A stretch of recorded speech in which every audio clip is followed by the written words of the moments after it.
This is the monitor everyone has been asking for, a flat 23.8 inch 165Hz 1440p IPS panel with G-Sync compatibility. Now it's called the AOC Q24G2A and in the UK can be found for roughly £220. Now in this review and seeing if it's actually worth its price tag and how it performs. Now to kick things off, I want to give you some really good news, and that's the fact that this monitor has got the lowest input lag that I've ever tested.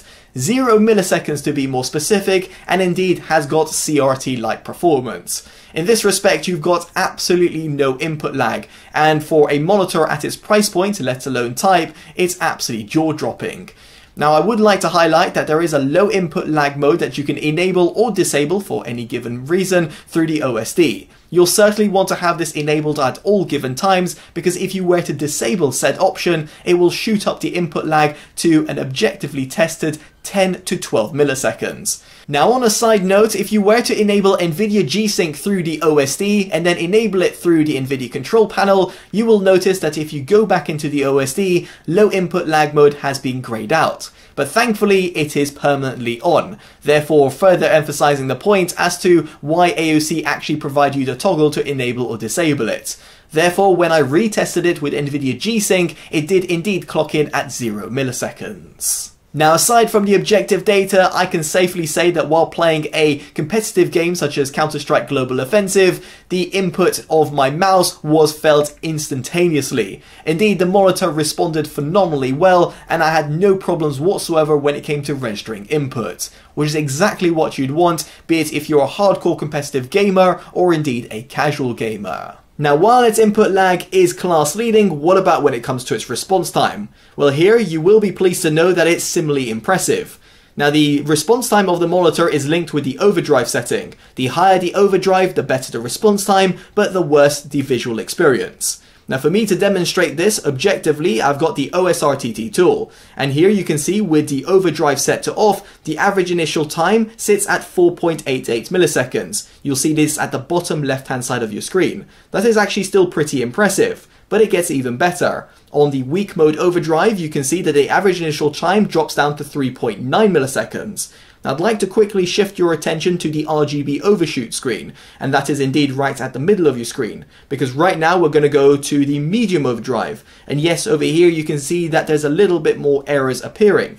Now for the average initial time, it does actually drop even further to 3.31 milliseconds. But wait, there's more. On the strong mode overdrive, it drops down to a stonkingly low 2.67 milliseconds. Now yes, indeed, you can see that the RGB overshoot has a lot more red. And indeed, if you look at the UFO ghosting test, you can see that on the fast mode overdrive, there is a little bit more inverse ghosting, specifically towards the lighter scenes. With that said, while using this in practice, such as in a game like Counter-Strike Global Offensive, I found it to be perfectly playable. No issues whatsoever. The same could have been said when I was playing a game such as Destiny 2, which is a lot more visually intensive. But of course, if you find yourself finding it a little bit too much, and therefore noticing a bit too much of the overshoot, then you might want to dial it down to its medium overdrive, which still gives you a pretty impressive average initial time, in other words, a overall response time of the monitor, while giving you pretty much minimal inverse ghosting, if not any. Now via my UFO ghosting test, you might have clocked in a boost mode overdrive, and this is the same as using MBR at its maximum level, which is 20. Yes, indeed, the monitor has got motion blur reduction, MBR for short, and it very much does clear up that image, which can be very handy for hardcore competitive gamers alike. Now, on the flip side, however, MBR does severely limit the overall peak brightness, specifically at its maximum level or indeed the boost mode, and I'll be touching upon in terms of the overall brightness levels of this monitor further down in this review. Now, aside from that, MBR cannot be used simultaneously with NVIDIA G-Sync nor AMD FreeSync technologies. This should come as no surprise to most, but it's just something I thought to highlight. Still, if you're a hardcore competitive gamer, you're not going to actually want to cap your frames. If you want to find out why, check out my video up on your pop banner or down in the description below.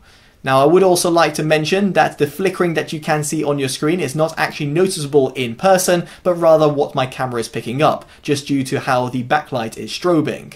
And furthermore, over here, I was not actually able to objectively test its input lag or response time with the boost mode overdrive, but I can subjectively tell you, having tested over 230 monitors, that it does a phenomenal job even with MBR. Now, moving swiftly on, I would also like to touch upon more casual gaming, and in this respect the monitor has got NVIDIA G-Sync compatibility, not to be confused with a native G-Sync module. In fact, if you want some more information about that, do check out my other video, which can be found up on your pop-up banner or down description below, where I talk about how to get the best sort of G-Sync settings. Now, nonetheless, over here the monitor had no problems whatsoever, as you might expect, in the NVIDIA Pendulum demo. I didn't incur any sort of flickering or indeed black screen issues. Better still, I was able to run 165Hz 1440p with NVIDIA G-Sync all simultaneously running while connected over DisplayPort and played a game such as Destiny 2.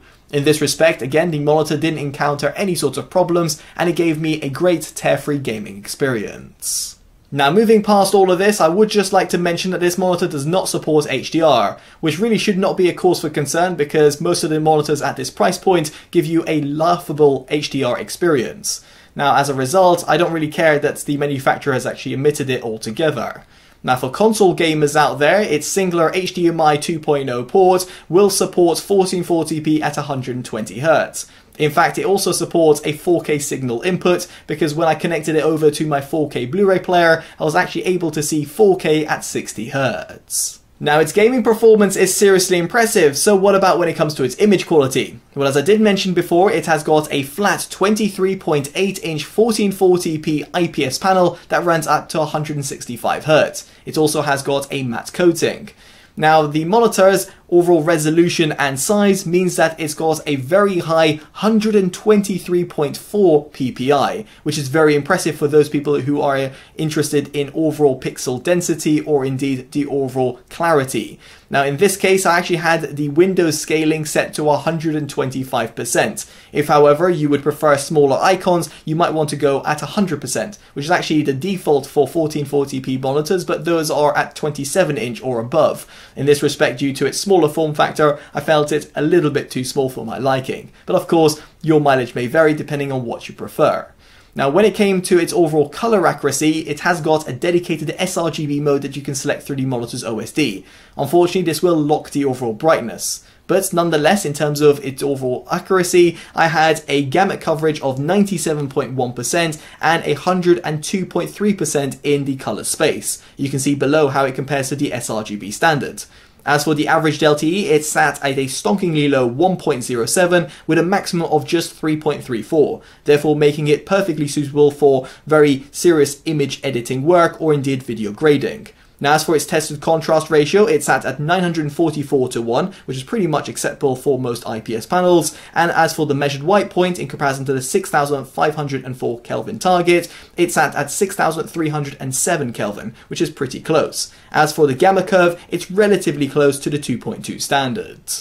Now, if you do not want the sRGB gamut clamp, then you might want to go on one of the other modes, and in this respect, on its normal mode preset, I had the gamut coverage and volumes tested again. And yes, you can see here, it does slightly impact the Adobe RGB and DCI-P3 modes, but not severely, so therefore it doesn't have a wide color gamut. Below you can see again how it compares to the sRGB standard, and unsurprisingly over here, the average and the maximum delta-E do increase, therefore go further away from 1, making it less color accurate in, for example, the normal mode.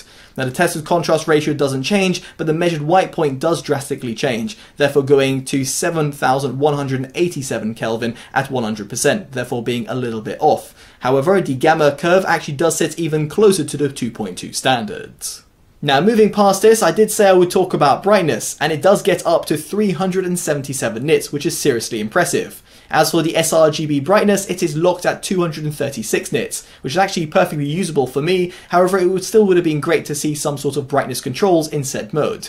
As for the minimum brightness, it drops all the way down to 63 nits, showing good range. As for the boost or the maximum MBR20 brightness, it is capped at 90 nits, which is actually pretty dim. So therefore, unless you're using this monitor in a completely pitch black room, you might want to adjust the MBR levels, in other words going to, let's say, level 18 or 15, and or, for example, not use MBR altogether. Now, moving past its peak and minimum luminance, I would like to talk about brightness uniformity. Now, I appreciate this is somewhat panel lottery, but on my tested panel, it is actually very impressive. Across the board, it did well. As for the overall backlight bleed, it is actually perfectly acceptable, at least in my opinion, for an IPS panel. Of course, if you are sensitive to backlight bleed, you might want to consider a TN or VA panel instead. Now, past all these tests, a quick word about the monitor's build quality. And here it has got a 3-side borderless design with a relatively thin bottom bezel. I've got no issues whatsoever about its looks, however I do appreciate some people will say that they don't like that black and red finish. If it really does bother you, you'll just have to do some DIY on it. Now, thankfully, however, the stand can be replaced, and therefore you can mount it on a VESA-compatible stand, making it useful if you're putting it on a multi-monitor setup or, for example, a monitor arm. Now, if you are to opt to keep the stand, then you'll be pleased to know that you've got fantastic ergonomics. Height, tilt, pivot, and swivel adjustments, meaning it's great for all sorts of different setups. Now, what isn't as impressive, however, are the buttons found at the bottom right-hand side. Now, these are actually used to access the monitor's OSD, or indeed if, for example, you're changing through different inputs. Now, on the flip side, however, the monitor's OSD is actually very comprehensively laid out and provides you all the right sorts of options. As I did mention before, you might want to tinker around, for example, with the overdrive settings, or for example, the MBR modes. Now, aside from that, you might have noticed that there is a volume adjustment, and that is actually because the monitor surprisingly has two 2-watt speakers. Now, they're a little bit tinny and aren't exactly the best in the world, however, it can be useful to fall back on. Now, on that note, you have also got a 3.5mm headphone jack, allowing you to actually output audio via a set of headphones. Now, on the subject of inputs, you have also got a singular DisplayPort 1.2 input and HDMI 2.0. Now, the latter will actually be capped at 144Hz at 1440p, however the former will give you the full 165Hz. I'll be hard pressed if anyone can actually tell the difference between 165 and 144Hz, but it's just something I thought to highlight. If you're running this monitor on a desktop computer, make sure you plug it over DisplayPort because you'll also be able to benefit from NVIDIA G-Sync. So with all that in mind, it brings me on to my verdict, and quite frankly, the AOC Q24G2A is an absolutely outrageously good monitor. Be it for its unique 23.8-inch form factor at 1440p and at 165Hz or not, it actually does tick a lot of boxes. Its input lag is one of the lowest that I've tested to date. Its response time is seriously impressive with minimal inverse ghosting. It's got G-Sync certification and also a sRGB mode that is pinpoint color accurate, making it useful for image editors alike. Better still, its ergonomics are very good thanks to its versatile stand, and just to add the cherry on top, it comes in at £220, at least if you can find it in the UK, let alone in other territories. Now, given all of this, I can easily see myself recommending this, and it gets my Best Buy award. Now, I'd be curious to know what you make of the monitor down in the comment section below, and of course, if you've liked this independent detailed review, definitely do consider dropping a like, subscribing, and hitting that bell notification, all of which would be greatly appreciated, and allows me to continue delivering independent reviews like this one. As such, I've been Totally Dubbed, and I'll hopefully see you in the next one. Take care of yourselves, and goodbye.